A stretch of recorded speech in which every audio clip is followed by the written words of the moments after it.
Tonight's episode offers a view of the open sore in South Caucasus from a sharp angle. Professor of History and International Relations Vicken Cheteryan's analysis might kill the hope on the exit strategy of Armenia-Azerbaijan conflict. What's the alternative, though?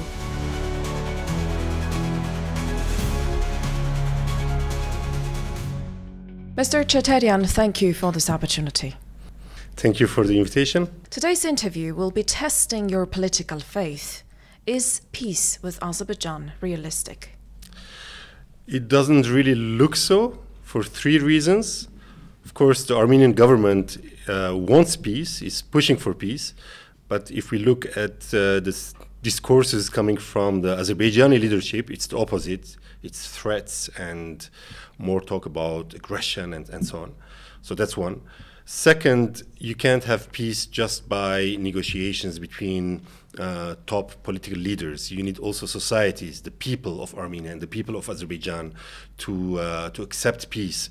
And that is not happening. Especially Azerbaijan is prohibiting any effort, any political movements in Azerbaijan that call for peace. I give you one example. Bahruz Samadov, who's a PhD student from Charles University in Prague, was arrested last August because he was a peace activist. He was calling for peace between Armenia and Azerbaijan, and he was having contacts with his Armenian counterparts. And he is accused of being a traitor, and his trial will start in Baku on the 21st of February this month. And the third reason that I have is that the international context is not favorable for stability. We all know what's happening between Russia and the West. On top of this, with the second Trump administration, we have tensions between the US and Europe and the US and China. So there's plus the environment in the Middle East is not very stable. So if we look at all the other segments that is necessary for peace, apart from what the Armenian administration is trying to do, everything else points towards instability rather than stability and peace. Are you saying that peace negotiations are doomed and peace is not coming? What I'm saying is that peace is something strategic long-term, and that I'm not seeing possible. But there's a second dimension that is very important, is to manage the current tensions. And I think the Armenian government will have more success in that rather than breaking a strategic peace with Azerbaijan.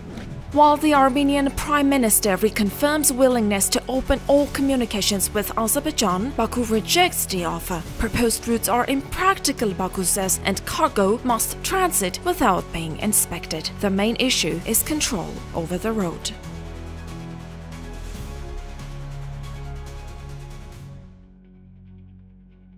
Peace should be a means to an end.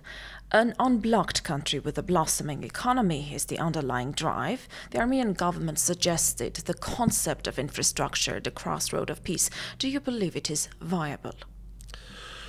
I don't know whether it's viable, but it's very much necessary for Armenia, and Armenia should try to break out of its isolation. Since independence, Armenia failed to open its borders with Turkey. This is the last segment of the Iron Curtain of the Cold War, which still remains.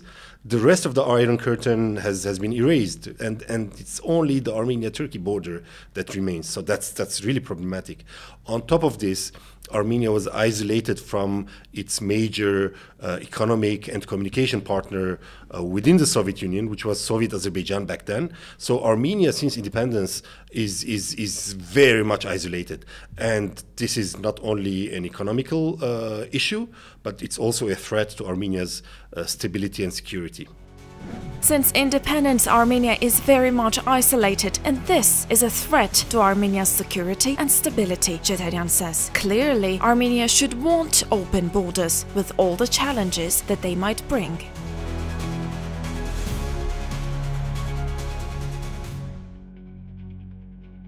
Would you explain, please, why the international community should care for the unblocking of infrastructure? What's their interest in bringing this about? The international community doesn't have much interest. The international community had some interest back in the day when the Baku Tbilisi-Ceyhan pipeline was being negotiated. There were ideas that this pipeline should go through Armenia. It was shorter, cheaper, and so on.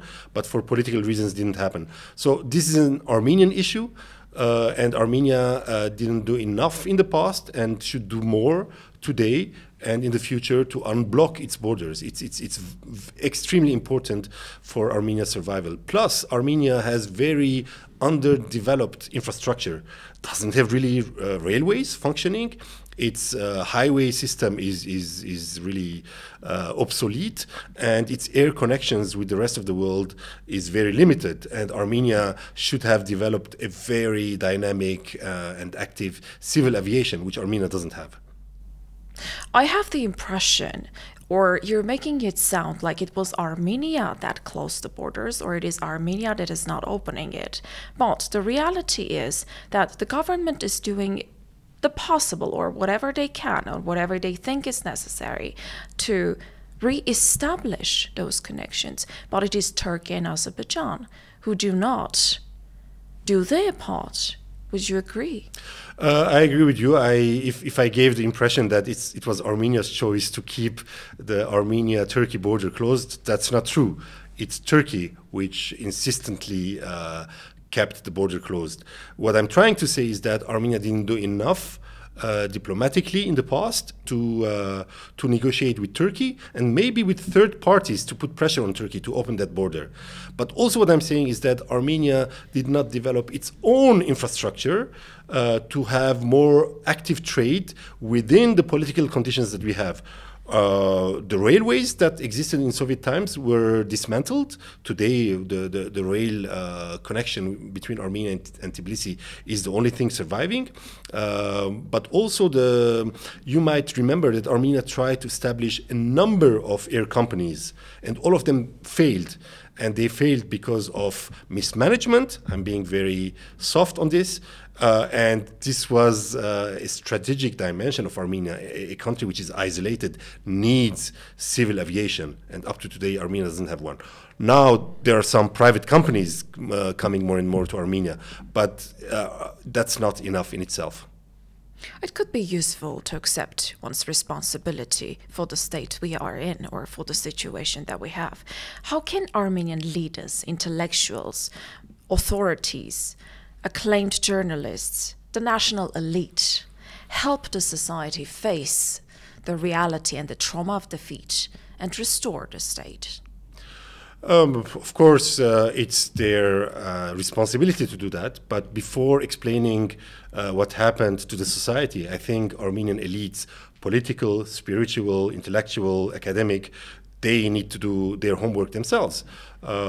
We did not do enough in the last 4 years and more to understand what happened in 2020 war, militarily, politically, diplomatically, strategically, and I think also psychologically. I mean, people are wounded, are hurt, are disoriented, and we need not only intellectual explanation, but also we need moral, spiritual leadership to overcome the pain of what happened in 2020.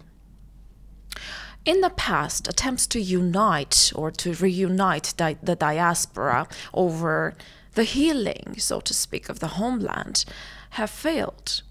What do you think is the responsibility of diaspora Armenians, regardless of their background, regardless of their political views, towards the homeland? And the opposite, the responsibility of the homeland to the diasporan Armenians?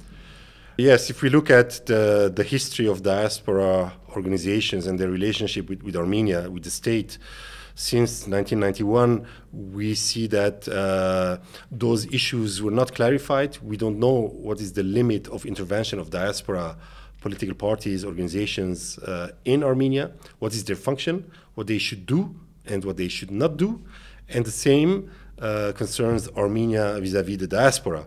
What should Armenia ask from the diaspora and what should Armenia as a state give to the diaspora? So I think all these issues are very confused. And we saw tensions from the early days. You might remember the tensions between the first Levon Ter-Petrosyan administration with the Armenian Revolutionary Federation, Tashnak-Sutun, and we see similar tensions today between ARF and the Pashinyan administration.